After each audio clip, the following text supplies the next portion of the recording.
समाज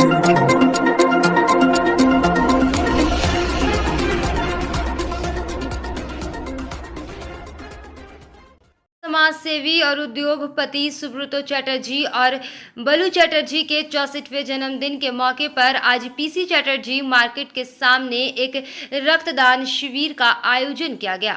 परिवार की तरफ से और Panagarh voluntary blood donors association के सहयोग से ये पहला रक्तदान शिविर लगाया गया, जिसमें 60 यूनिट रक्त संग्रह किया गया का लक्ष्य रखा गया। इस मौके पर चटर्जी परिवार की तरफ से सौमेन चटर्जी, दिवंगत सुब्रतो चटर्जी के बेटे शंकर चटर्जी उर्फ रिजू, उनकी बेटी आभूता चटर्जी, सुब्रता चटर्जी के भाई सलील चटर्जी सहित परिवार के अन्य सदस्यगण भी उपस्थित थे।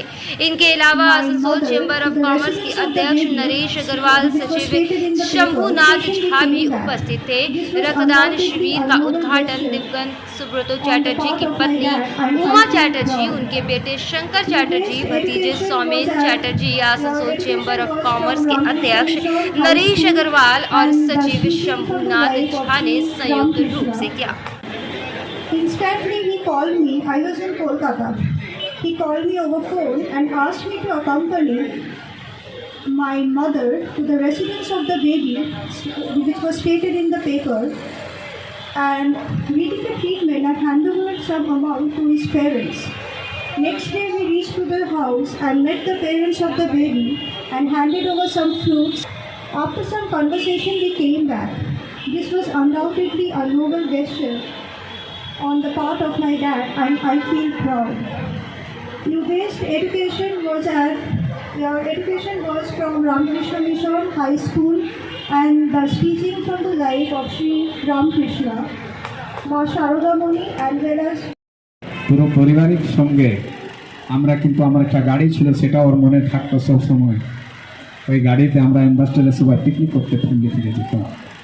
আর সকালে যখন আমার কথা হয় ওনার সঙ্গে, তো অন্য লোকেরা নিয়ে আলোচনা হচ্ছিল কি ওর স্থান, আমি জানি না উনি আবার ফিরে আসবেন কেন, কিন্তু উনি আমাদের মধ্যে আছেন আর সব সময় কিন্তু আমাদের সঙ্গে থাকবেন, ওর সঙ্গে আছেন, এটাই আমরা মনে করি। আর আজকে রিজু এই যে ব্লাড ডোনেশনের প্রোগ্রামের আয়োজন করেছে, খুব ভালো। আর বিয়েতে আমি গেছিও, রিজুর সঙ্গেও কথা হওয়া, সে চাইছিল আমাদের সঙ্গে চেম্বারের সঙ্গে রিজু আসতো, কি আমি বলতাম ওনাকে আপনি আসতে পারছেন না, রিজুকে পাঠান না বলতে, কিন্তু কোনোদিন উনি জানেন না। কোনো জিনিসেই আমরা দেখেছি সামাজিক কার্য হোক বা চেম্বারে হোক, না শব্দ কিন্তু বুলুদার কাছে মুখে ছিল না, সব সময় প্লাস, সব জায়গা পজিটিভ, নিজে না ছাড় করে দিতেন না। কেউ বলতো আপনি আছেন না, ঠিক আছে আর ঠিক আছে, এই জিনিসটা ছিল না মুখে। তো আমি চাইব পুরো পরিবারের লোক ভালো থাকুন, সুস্থ থাকুন, আমাদের সহযোগিতা থাকলে আমরা সব সময় পাশে আছি। আর আমরা আপনার श्रद्धा बुलूदा को श्रद्धांजलि अर्पित करते हुए मैं इतना ही कहना चाहूँगा, बुलूदा थे, वो हम लोग के पथ प्रदर्शक थे। जब भी हम लोग कोई अच्छे कार्य करते थे, इस अंचल के सभी को पता होगा कि हर वर्ष हम लोग जीटी रोड के उस वक्त में एक ब्लड डोनेशन कैंप किया करते थे, और उस कैंप का सारा आयोजन हमारा बुलूदा ही हम लोगों के साथ करते थे, और चेंबर ऑफ कॉमर्स उसमें अग्रसर भूमिका से निभाते थे। इसलिए बुलूदा के प्रति हम सभी को इतना सम्मान आज भी हम लोगों के प्रति है, और जीवन भर हम लोग बुलूदा का कृतज्ञता ज्ञापन करते रहेंगे कि उन लोगों ने हम लोगों के लिए जो भी किया है, उनके परिवार के लोगों ने हम लोगों के लिए जो कुछ किया है, उसके लिए हम लोग सभी उनका जिंदगी भर आभार प्रकट करेंगे। और उनके सुपुत्र रिजू, जिसे शंकर चटर्जी कहते हैं सभी, हम लोग प्यार से उसे रिजू ही कहते हैं, अब हम लोगों के साथ कंधे से कंधे मिलाकर चल रहा है। मैं उनको भी भगवान से प्रार्थना करूंगा कि हर वक्त उनके मन में इतना बल दें कि हर वक्त वो अपने पिता के पथ पे चलते रहें, और समाज के लिए जितना भी उन्नयनमूलक कार्य बुलूदा ने किया है, उसी तरह उनके सुपुत्र भी आगे बढ़ते रहें। और भाभी जी भी आज यहाँ पर मौजूद हैं, वो भी हर वक्त अपने पुत्र को बुलूदा के राह पर ही ले जाने का हमेशा प्रेरणा दें।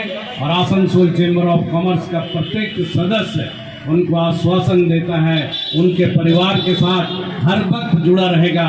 बुलुदा हम लोग के बड़े भाई, हम लोग के गार्जियन थे, इसलिए बुलुदा को हम लोग कभी भूल नहीं पाएंगे। इसलिए बुलुदा हर वक्त हम सभी के दिल में है। और आज उनके सुपुत्र, उनके परिवार ने उनके जन्मदिन पर एक ऐसा आयोजन किया है जिससे बढ़कर कोई आयोजन नहीं होता, रक्तदान से बढ़कर कोई दान नहीं होता। इसलिए ब्लड डोनेशन कैंप में मैं सिर्फ इतना कहना चाहूंगा कि रिश्तों की पहचान कराता है ये रक्त, रिश्तों की पहचान कराता है ये रक्त, न जाने कितने जिंदगियों को बचाता है ये रक्त। रिश्तों की पहचान कराता है ये रक्त, न जाने कितनी जिंदगियों को बचाता है ये रक्त। देने को तो कुछ भी देना दान है, देने को तो कुछ भी देना दान है, पर जीवन दान बन जाता है ये रक्त। इसलिए बुलुदा को मैं श्रद्धा सुमन अर्पित करते हुए मैं अपना वक्तव्य यही समाप्त करता हूँ। थोड़ा इधर में आ जाइए, सबसे बेस्ट।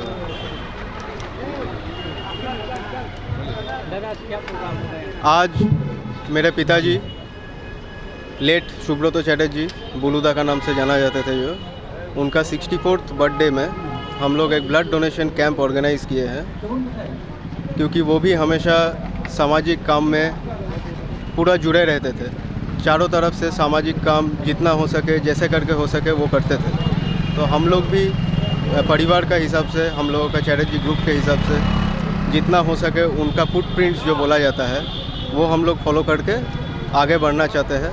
और ये ब्लड डोनेशन जो है ये एक बहुत महत्वपूर्ण डोनेशन है। सबसे बड़ा डोनेशन अगर कुछ कहा जाता है तो वो ब्लड होता है। रक्तदान मतलब जीवन दान। तो अभी हम लोग का जो महामारी से हम लोग गुजर रहे हैं, अभी तक महामारी पूरा गया नहीं है। इसमें से एक छोटा पार्ट अगर हम लोग होके समाज को हेल्प कर सके, यही हम लोगों का उद्देश्य है। इसी कारण से हम लोगों का आज 60 यूनिट्स का टारगेट है, जो कि फुलफ़िल हो जाएगा। इनफैक्ट रजिस्ट्रेशन हम लोगों का उससे भी ज़्यादा हुआ है। तो नियर फ्यूचर में हम लोग फिर से एक कैंप लगाना चाहते हैं, ताकि जितना ज़्यादा से ज़्यादा हो हम लोग ब्लड यूनिट कलेक्ट करके हम लोग दे सकें, जो काम में आए समाज का। लगाएंगे और भी कहीं लगाएंगे? नहीं, यहाँ छोड़ के भी हम लोग यहीं से ऑलरेडी हम लोगों का मोर देन 60 का जब आ गया है, तो यहाँ तो और एक लगाना ही होगा। फिर हम लोग बाहर दूसरा जगह में कहीं कोशिश करेंगे करने के लिए। इसी तरह कौन कौन आए थे यहाँ पर? अभी हम लोगों का समाज सेवी, बिजनेसमैन, आसनसोल का कम्युनिटी का जितने हैं बहुत जन आए थे। नरेश अग्रवाल जी आए थे, शंभू झा जी आए थे। अभी हम लोगों का मिस्टर स्वपन चौधरी पधार रहे हैं, प्रदीप ठाकुर है, फिर अन्य बहुत व्यक्ति है। सबका नाम ले नहीं सकते, लेकिन बहुत आदमी आए हुए हैं। सब हम लोगों का एक कॉज में पार्टिसिपेट कर रहे हैं। यही हम लोगों के लिए एक बहुत अच्छा चीज़ है। क्या मैसेज देना चाहेंगे? मैसेज यही देना चाहेंगे कि जितना हो हम लोगों का कैपेसिटी में रह के जितना हम लोग समाज को दे सके वो हम लोगों को करना चाहिए। यही हम बोल के मेरा वक्तव्य यहीं पर हम ख़त्म करना चाहते हैं। शंकर चैटर्जी। आसनसोल लोकसभा उपचुनाव को लेकर प्रशासन की तरफ से हर प्रकार से तैयारियां की जा रही हैं। आज आसनसोल के रविंद्र भवन में माइक्रो ऑब्जर्वर को परीक्षण दिया गया। उनको ये परीक्षण दिया गया। तकरीबन 400 माइक्रो ऑब्जर्वरों को ये ऑब्जर्वर द्वारा दिया गया, जिससे चुनाव की प्रक्रिया सुचारू रूप से संपन्न कराई जा सके।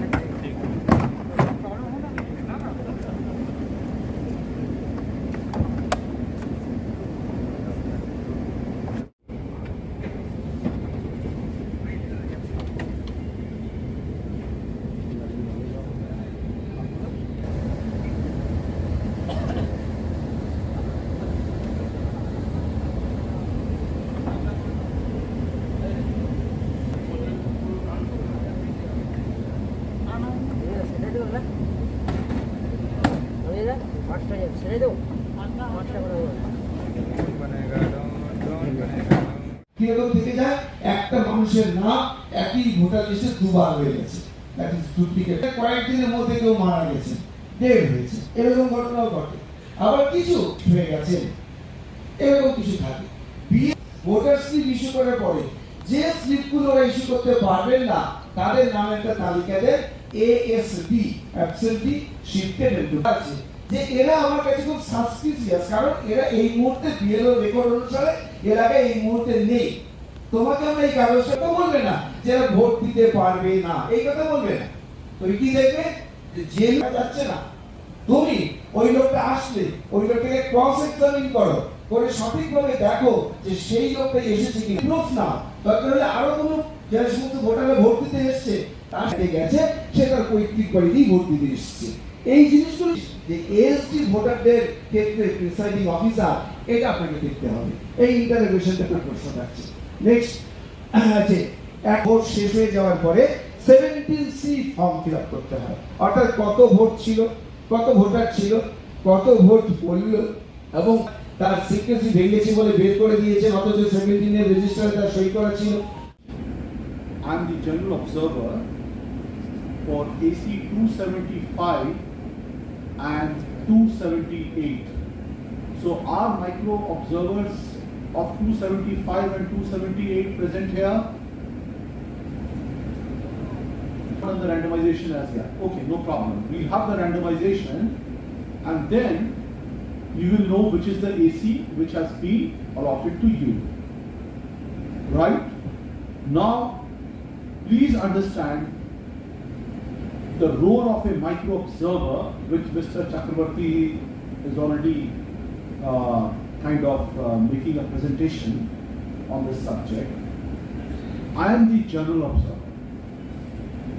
I have been deputed by the Election Commission of India as an external agent, okay, to watch that the election process is fair and just and is timely.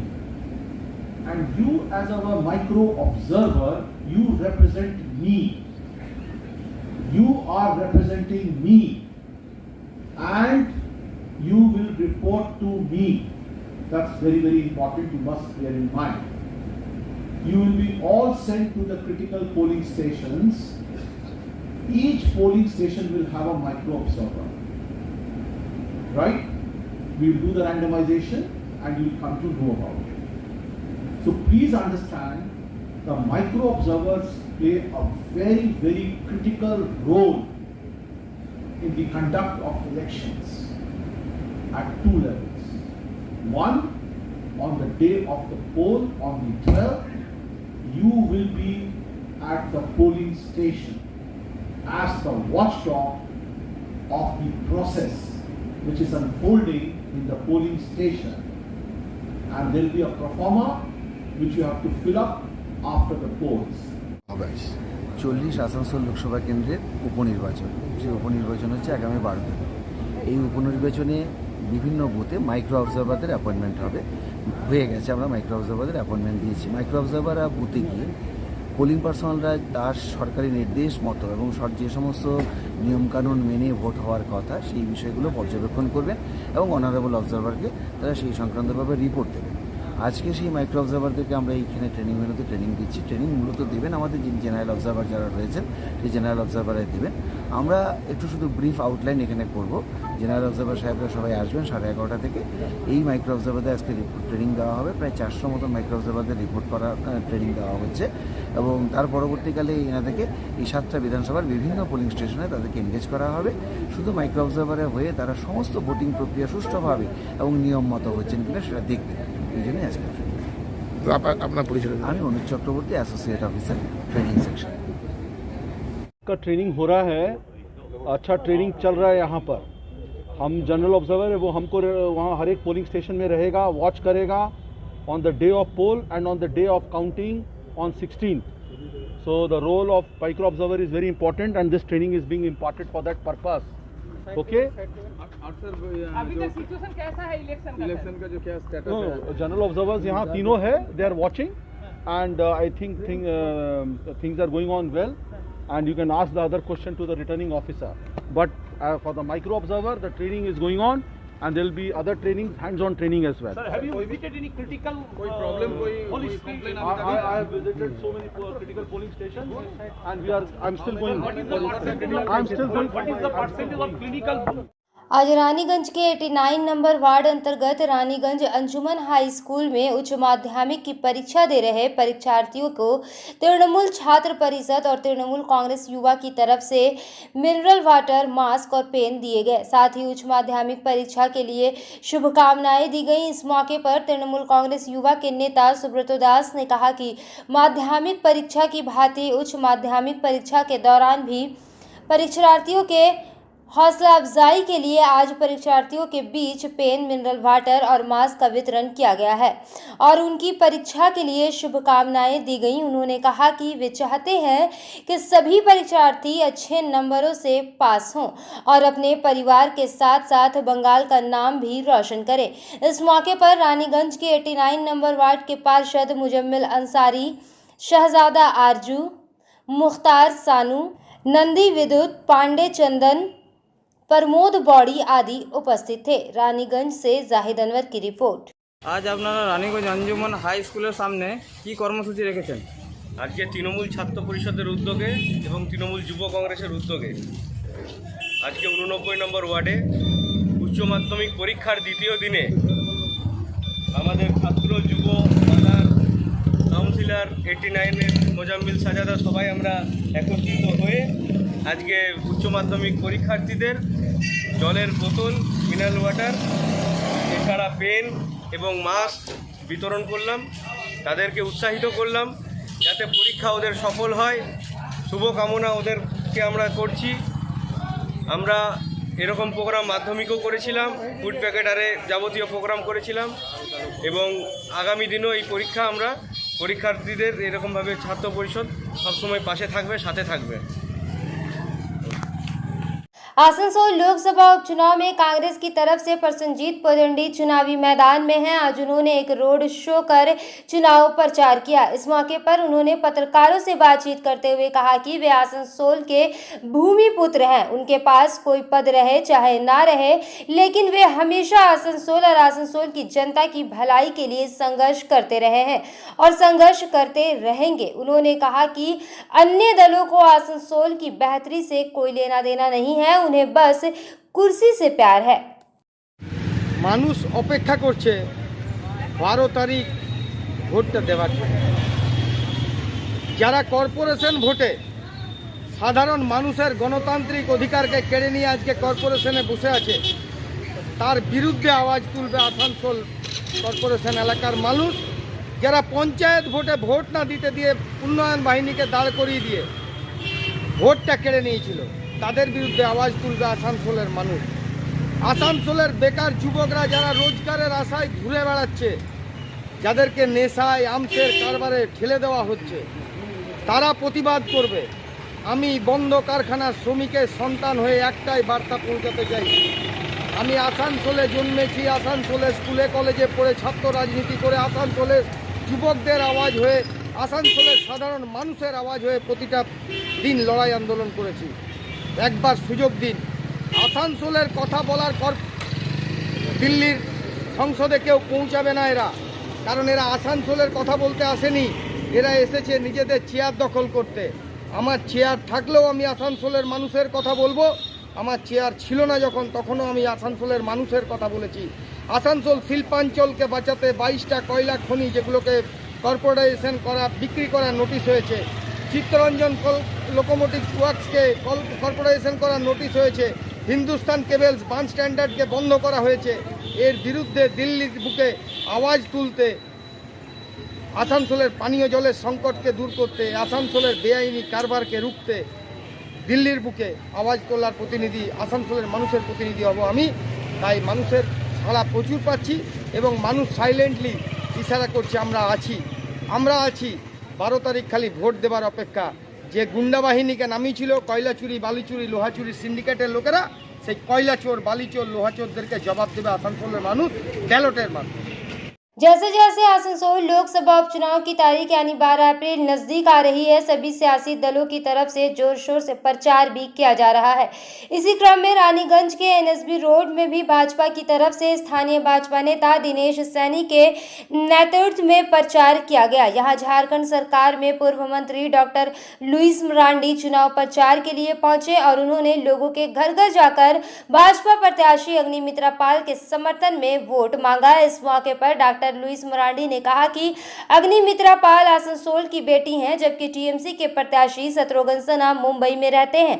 अगर वे जीत भी जाते हैं तो वे मुंबई में ही रहेंगे, जिससे स्थानीय लोगों को उन तक पहुंचने में काफी दिक्कतें आएंगी। जबकि अग्निमित्रा पाल आसनसोल की बेटी हैं और वो हर समय आसनसोल वासियों के सुख दुख में साथ खड़ी रहती है। उन्होंने कहा कि प्रधानमंत्री नरेंद्र मोदी ने जिस तरह से सभी के विकास के लिए परियोजनाएं बनाई हैं और उसे देखते हुए उनको पूरा विश्वास है कि आने वाले लोकसभा उपचुनाव में आसनसोल की जनता एक बार फिर से भाजपा के पक्ष में ही मतदान करेगी। इस मौके पर दिनेश सैनी, शताब्दी चटर्जी सहित तमाम स्थानीय भाजपा कार्यकर्ता समर्थक उपस्थित थे। तरह से क्या कार्यक्रम किया जा रहा है? भारतीय जनता पार्टी की तरफ से आज झारखंड की पूर्व मंत्री डॉक्टर लुइस मरांडी जी रानीगंज में आकर के डोर प्रचार करके गई हैं। रानीगंज बाजार में भारतीय जनता पार्टी की तरफ से झारखंड की पूर्व मंत्री डॉक्टर लुइस मरांडी जी प्रचार करके गई हैं डोर टू डोर, और बहुत ही अच्छा रिस्पांस मिल रहा है पब्लिक का। जिस तरह से पिछले 12 मार्च को जो बीता है 12 मार्च, और जिस तरह से जनता को वोट जनता को नहीं देने के लिए मिला है, उससे जनता में भयानक आक्रोश है और इसका सूत सहित जवाब जनता इस 12 तारीख को लेगी और भारतीय जनता पार्टी की ये सीट थी। आपका नाम? दिनेश सोनी, रानीगंज विधानसभा को कन्वीनर। क्या कार्यक्रम किए आप? आज रानीगंज में हम लोग डोर टू डोर का कार्यक्रम अभी चला रहे थे, अभी और करना है। लोगों के बीच में जा के हम लोग समझा रहे हैं कि भारतीय जनता पार्टी को क्यों वोट देना चाहिए, या फिर वोट अपने से देना चाहिए, अपना वोट अपने से देना चाहिए। इतना हम लोग एक तरह से अवेयर कर रहे हैं लोगों को, और बहुत रिस्पांस हम लोगों को मिल रहा है। एक तरफ शत्रुघ्न सिन्हा, दूसरी तरफ अग्निमित्रा पाल, क्या लगता है प्रभाव क्या मिल रहा है स्थानीय लोग से? देखिए, हम इसमें बोलना चाहेंगे कि पिछले 15 सालों से ममता दीदी बिहार से हमारे भाई बहन जो यहाँ पर रहते हैं उन लोगों को गाली देते रहे हैं कि आमी काज दिबो ना, आमी किचु करबो ना, कुछ बोल के हमेशा वो गाली देते रहे हैं। लेकिन ऐसा कौन सा मजबूरी आज आ गया, फिर वही बिहारी बाबू को यहाँ पर उन्होंने कैंडिडेट बनाया है। हम यहाँ के लोगों से आग्रह करना चाहते हैं कि अग्निमित्रा पाल आपकी घर की बेटी है। आप कभी भी अपने समस्याओं को लेकर जाएंगे तो उनसे भेंट होगा, उनके लोगों से भेंट होगा। लेकिन अगर उनका जो प्रार्थी है वो बम्बई जाके कोई यहाँ के लोग खोज नहीं सकेगा। तो यही हम बोलना चाह रहे हैं, सभी लोगों को यही बोल रहे हैं कि आप अपनी बेटी को, अपनी बहन को आप लोग चुनिए और कमल फूल पर, पद्म फूल पर वोट दीजिए। वैसे भी नरेंद्र भाई मोदी जी जो देश के यशस्वी प्रधानमंत्री जी हैं, वो कहते हैं कि हमें सबका साथ, सबका विकास, सबका विश्वास, इस मंत्र के साथ भारतीय जनता पार्टी काम करती है और सभी का सहयोग मिलेगा, ऐसा हमको पूरा भरोसा है। मैं डॉक्टर लुइस मरांडी झारखंड से आई हूँ। झारखंड सरकार में जब रघुवर जी के नेतृत्व में सरकार चल रहा था, मैं एक्स मिनिस्टर हूँ, उसी सरकार में हम मिनिस्टर थे। आसनसोल लोकसभा उपचुनाव के मद्देनजर कोई भी राजनीतिक दल प्रचार में कमी नहीं रखना चाहती है। इसी क्रम में कल झारखंड के युवा नेता इंदु शेखर मिश्रा भाजपा प्रत्याशी अग्निमित्रा पाल के समर्थन में प्रचार करने रानीगंज पहुंचे। उन्होंने रानीगंज के बड़ा बाजार सहित तमाम इलाकों में लोगों के घर घर जाकर चुनाव प्रचार किया और भाजपा प्रत्याशी के समर्थन में वोट मांगा। इस मौके पर भाजपा नेत्री सुनीता ख्याल नेता अरविंद सिंह सहित तमाम स्थानीय भाजपा नेता और कार्यकर्ता उपस्थित थे। भाजपा नेताओं ने लोगों को लिफलेट प्रदान किए जिनमें भाजपा की नीतियों और प्रधानमंत्री नरेंद्र मोदी के पिछले 7 सालों की उपलब्धियों को गिनाया गया। इस मौके पर सुनीता कयाल ने कहा कि आसनसोल नगर निगम चुनाव के दौरान जिस तरह से टीएमसी गुंडई करके जीती थी उसे लोग मतदान करने से डरे हुए हैं, लेकिन उन्होंने लोगों को आश्वस्त किया कि इस बार केंद्रीय सुरक्षा बलों की निगरानी में चुनाव हो रहा है तो लोगों को डरने की कोई ज़रूरत नहीं है और वे बिना डरे अपने मताधिकार का प्रयोग करें। वहीं इंदु शेखर मिश्रा ने कहा कि वे भाजपा प्रत्याशी के समर्थन में लोगों के घर घर जा रहे हैं। लोग उनसे पेट्रोल डीजल की बढ़ी हुई कीमतों के बारे में शिकायत कर रहे हैं। इसके जवाब में इंदु शेखर मिश्रा ने कहा कि क्योंकि अभी रशिया और यूक्रेन के बीच युद्ध छिड़ा हुआ है इसलिए पेट्रोल डीजल की कीमत भारत या आसनसोल में नहीं पूरे विश्व में बढ़ी हुई है। उन्होंने आशा जताई कि जब युद्ध थम जाएगा तो कीमतें भी थम जाएंगी। वहीं उन्होंने कहा कि जो लिफलेट दिए जा रहे हैं उनमें आसनसोल के विकास को लेकर भाजपा की परियोजनाएं लिखित हैं। डोर टू डोर दुकान जाके अग्निमित्रा पॉल जी के बारे में और भाजपा के आने वाले जो हमारा के लिए हम लोग चुनाव प्रचार कर रहे हैं। हम तो बाहर से आए हुए हैं और जनता को ये समझा रहे हैं कि जो आपकी जो जैसे लोग जनता ने कहना है कि तेल की दाम बढ़ी हुई, तेल की जो दाम है उससे आसनसोल कह रहे हैं ये अंतर्राष्ट्रीय मुद्दा है।